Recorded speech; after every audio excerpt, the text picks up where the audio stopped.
সম্প্রতি ফারাক্কার এনটিপিসি এলাকায় এক বাস কন্ডাক্টরকে জনৈক ব্যক্তি ধর্ম তুলে গালিগালাজ করার পাশাপাশি মারধর করে বলে অভিযোগ ওঠে। রাতারাতি সেই খবর সম্প্রচারিত হয় এবং তার দ্রুততার সাথে সমাজ মাধ্যমে ছড়িয়ে পড়ে। আর এই ঘটনার পরিপ্রেক্ষিতে এবারে পদক্ষেপ গ্রহণ করল ফারাক্কা পুলিশ। ফেসবুকে কোনো উস্কানিমূলক মন্তব্য করা যাবে না, তাতে আপনার জেল হতে পারে। ফেসবুকে কোনো উস্কানিমূলক মন্তব্য করবেন না, সতর্কবার্তা জানাতে ফারাক্কা থানার পুলিশ প্রশাসনের রুট মার্চ আজ ফারাক্কার বিভিন্ন জায়গায় যেমন অর্জুনপুর, সাঁকোপাড়ায় সাধারণ মানুষকে ফারাক্কা থানার সাব ইন্সপেক্টর অরূপ কুমার ঘোষ সতর্ক ও সচেতন করলেন এবং সাধারণ মানুষকে বোঝান গুজবে কোনো কান দেবেন না, গুজব ছড়াবেন না। তিনি বললেন, কয়েকদিন আগে ফারাক্কায় বাস কন্ডাক্টরের সঙ্গে এক ব্যক্তির গালিগালাজ হয়। পুলিশের তরফ থেকে সেই ব্যক্তিকে অ্যারেস্ট করা হয়েছে। তারপর সোশ্যাল মিডিয়া মানে ফেসবুকে ধর্ম তুলে কমেন্ট বা মন্তব্য করায় আরও একজন ব্যক্তিকে পুলিশ গ্রেপ্তার করেছে। তাই আজ পাড়ায় পাড়ায় রুট মার্চ করে সতর্কতা জানালেন, ফেসবুকে কোনো রকম মন্তব্য করবেন না। ছোটরা শিক্ষায় মনোযোগ দিক, বড়রা কাজে কামে ব্যস্ত থাকুক, কিন্তু ফেসবুকে কোনো রকম মন্তব্য করতে যাবেন না, তাতে আপনার বিপদ হবে। বিস্তারিত শুনুন কি বলছেন ফারাক্কা থানার sub inspector Arup Kumar Ghosh. Route march হচ্ছে বেসিক্যালি আমাদের গত কিছুদিন আগে এনটিপিসি করে একটা ঘটনা ঘটেছিল। এই ঘটনার জেরে আমাদের থানা এরিয়ায় তাৎক্ষণিক চাঞ্চল্য একটু ছড়িয়েছিল।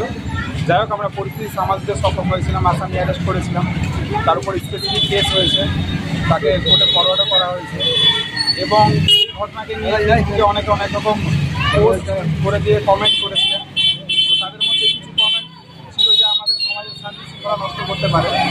তো আমরা তাদের উপরও স্পেসিফিক কেস করে অ্যারেস্ট করে ওদেরকে কোর্টে ফরওয়ার্ড করেছি এবং আমাদের আজকে রুট মার্চটার অ্যাকচুয়ালি মেন মোটো হচ্ছে এটাই যে লোকজনের মধ্যে ব্যাপারটা সম্পর্কে নলেজ দিয়ে দেওয়া যে সেদিন ঘটনাটা ঘটেছিল। কোনো এক লোক ওই বাসের কন্ডাক্টরকে মিসবিহেভ করেছিল, মারধর করেছিল এবং যার তুলে কিছু কথাবার্তা বলেছিল, যেটা ঠিক হয়নি। তো আমরা সেই ব্যাপারে অ্যাকশন নিয়েছি। অনেকে তো এই ব্যাপারে অ্যাওয়ার নেই যে কিছু হয়েছে বা না হয়েছে। আমরা প্রত্যেকের মধ্যে এই বার্তাটা দিয়ে দিচ্ছি এবং বাকিদেরকে জানিয়ে দিচ্ছি যদি ফার্দারের ওদের চোখে এরকম কিছু পড়ে, যেরকম কিছু ঘটনা ঘটছে বা ঘটতে পারে, ওরা যাতে আমাদেরকে ইনস্ট্যান্টলি জানায়, আমরা তৎক্ষণাৎ অ্যাকশন নিয়ে নেব। আমাদের মেন মোটো এটাই আছে, লোকজনকে অ্যাওয়ার করে দেওয়া আর প্রত্যেকে যাতে নিজের নিজের কাজে ধ্যান দেয়, ঠিকঠাকভাবে নিজের জীবনের কাজকর্মগুলো করে, নাকি এসব বেকার ফালতু জিনিসপত্রতে অত বেশি। কোন থানা থেকে দেখছেন এটা? আমি ফারাক্কা থানার officer sub inspector Arup Kumar Ghosh.